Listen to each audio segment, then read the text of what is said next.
స్వర్ణ Bharat trust సమాజానికి గొప్ప సేవలు చేస్తోందని ఒలింపిక్ విజేత సింధు ఆమె కోచ్ గోపీచంద్ అన్నారు.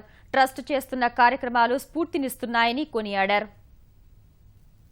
ఇక్కడ స్వర్ణ భారత్ 15th యానివర్సరీకి వచ్చినందుకు చాలా ఆనందంగా ఉందండి. అలాగే ఇవాళ ఇక్కడ చాలా మంది పిల్లలు చాలా బాగా పర్ఫామ్ చేశారు. The man behind this Venkaiah Naidu గారికి I would hats off sir. ఎందుకంటే మీ వల్ల అండ్ దీపా గారి వల్ల ఇవాళ 15th యానివర్సరీ 2001లో ఏదైతే స్టార్ట్ అయిందో you have been supportive and it has come so far and I would wish everybody all the very best. ఇంకా పైకి రావాలని అందరూ కోరుకుంటున్నారు. అండ్ 2001 ఆగస్టులో ఈ స్వర్ణ భారతి ట్రస్ట్ మొదలైంది.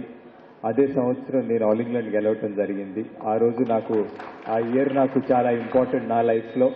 అలాగే ఈరోజు 2016లో ఈ 15 ఏళ్ల సందర్భంగా మాకు భారతదేశానికి సిల్వర్ రావటం అనేది మాకు గర్వకారణం. అలాగే ఈ ట్రస్ట్ ఇంత పెద్దగా విస్తరించి ఇంతమంది ప్రజలందరికీ ఒక సపోర్ట్గా నిలవటం అనేది చాలా చాలా సంతోషం.